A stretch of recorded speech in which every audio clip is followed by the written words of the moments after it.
Por aqui, professor Dr. Tiago Ximenes, para esclarecer e dar o meu parecer e as primeiras impressões sobre o artigo 311 do Código Penal, que foi alterado pela Lei 14.562, agora de 26 de abril de 2023. Bem, o crime disposto no artigo 311 é a adulteração de sinal identificador de veículos. E o que é que diz? Adulterar, remarcar ou suprimir número de chassi, monobloco, motor, placa de identificação ou qualquer sinal identificador de veículo automotor, elétrico, híbrido, de reboque, de semi-reboque ou de suas combinações, bem como de seus componentes ou equipamentos sem autorização dos órgãos competentes. Obviamente, se tiver autorização, não há o que se falar em crime. Aqui, o direito penal ele vai se preocupar primeiramente com o verbo do tipo. E aqui nós temos três verbos. O primeiro é adulterar. O que seria adulterar? Seria modificar, introduzir alterações. Mas, professor, introduzir alterações aonde? Ele deixa bem claro: adulterar, remarcar ou suprimir número. Todos esses verbos estão diretamente ligados à palavra número. Remarcar é marcar novamente, ou seja, tem um número e eu faço um número por cima. Eu remarco ele de forma aparentemente definitiva, fazendo que ele pareça ser original. Diferente do adulterar, que eu posso apenas colocar uma fita para transformar um 5 no 6, por exemplo. Já o suprimir é suprimir em todo ou em parte os números. Não é aqui andar sem placa. Por que eu digo que não é andar sem placa? Porque a gente sabe que o direito penal é um direito de última ratio. É um direito que só deve ser aplicado quando nenhum outro ramo do direito consegue solucionar aquela lide, aquele conflito. Então, se nós formos lá no Código de Trânsito Brasileiro, no seu artigo 230, ele diz: conduzir veículo. E lá no inciso 4 ele diz: sem qualquer das placas de identificação. E aí ele vai dar uma penalidade de multa e apreensão do veículo. Uma infração gravíssima. Então eu tenho uma infração no Código de Trânsito Brasileiro para aqueles que andam sem a placa. Se eu tenho uma infração no Código de Trânsito, eu não tenho por que utilizar do direito penal para tratar exatamente da mesma conduta. Senão, eu estaria aí violando princípios fundamentais, princípios penais constitucionais que nós temos que obedecer. Aqui não dá para dizer que o suprir é no sentido amplo da coisa, porque o direito penal, um dos princípios, é que a nossa lei deve ser escrita, taxativa e em sentido estrito. O legislador não pode deixar nada amplo, porque eu estou tratando de um direito onde a pena é a pena restritiva de direito ou a pena privativa da liberdade, que é a mais grave de todas as penas.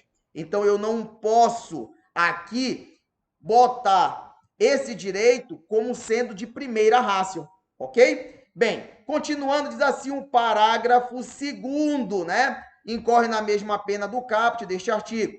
O funcionário público que contribui para o licenciamento, o registro do veículo remarcado, adulterado, fornecendo. Isso aqui ficou, né, muito clássico para aqueles que são competentes, né, que trabalham nos órgãos competentes, para fazer aqui o emplacamento do veículo, o licenciamento do veículo, reconhecendo que o veículo tem algo adulterado, mesmo assim, dá um parecer favorável.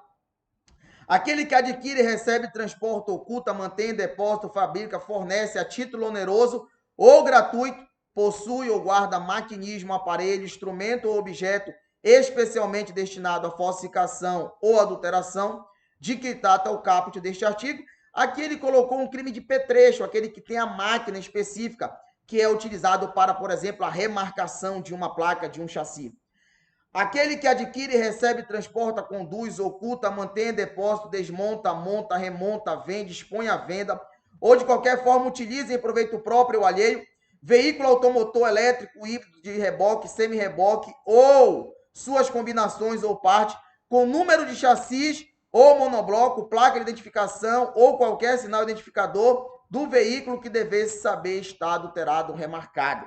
Ou seja, aqui ele está, querendo ou não, criando uma espécie de receptação, né? Mais uma receptação, vamos dizer, um pouquinho mais ampla. Então, aquele cidadão que pegou um veículo e está dirigindo, o veículo é do amigo, né? E ele tinha condições, aí tem que ser provado o dolo, de saber que a placa estava remarcada, né? Que tinha ali uma fita trocando, alterando, adulterando o número. Neste caso, ele vai ser também responsabilizado. E aqui nós temos o parágrafo 3º, praticar as condutas que trata no inciso 2 e 3, né? Que é ter a máquina, o petrecho, e também a questão dessa receptação específica para os veículos, e deste artigo, no exercício de atividade comercial. Aqui ele colocou uma forma qualificada do crime, muito parecida com a qualificadora que nós temos lá na própria receptação. Então, se o indivíduo altera, né, remarca, e aí ele ainda vende, ou seja, ele tem isso como um negócio, a pena dele é de 4 a 8 anos. Parágrafo 4º, meramente explicativo, diz que para-se a atividade comercial para efeito do disposto no parágrafo 3º deste artigo, qualquer forma de comércio irregular, clandestino, inclusive aquele exercido em residência, né? Esta lei entra em vigor na data da publicação, no dia 26 de abril, né? É o que nós temos aqui, a nossa primeira impressão sobre este novo artigo, vamos dizer assim, já que ele foi praticamente todo alterado, o artigo 311 do Código Penal. Professor, e qual é a pena do CAPT? O senhor falou a pena aqui da forma qualificada, é a do CAPT, de 3 a 6 anos de reclusão. Professor, já ouvi aí vários noticiários dizendo que é inafiançável. Pessoal, pelo amor de Deus, isso aqui não se trata de crime hediondo. Na verdade, não cabe a fiança na delegacia, porque o delegado de polícia, de acordo com o Código de Processo Penal, ele só pode arbitrar fiança nos crimes cuja pena máxima não ultrapassam 4 anos. E aqui, como são 6, no primeiro momento, né, aquele que infringir a lei vai ser encaminhado para a audiência de custódia e lá sim o juiz poderá arbitrar a fiança ou não, a depender da situação, e aí é com o Poder Judiciário. Então, deixando bem claro, no meu entendimento, entendimento de um eterno estudioso do direito brasileiro, em especial o direito criminal, entendo que andar sem a placa não está sendo abrangido pela lei, né, que foi sancionada, a lei de número 14.562, tá? Então, muito claramente, o legislador aponta todos os verbos para a palavra número. Espero ter esclarecido, né? E fico sempre à disposição dos amigos para maiores esclarecimentos e dúvidas que venham a ter aí no dia a dia. Um grande abraço, fiquem todos com Deus, professor Tiago Ximenes.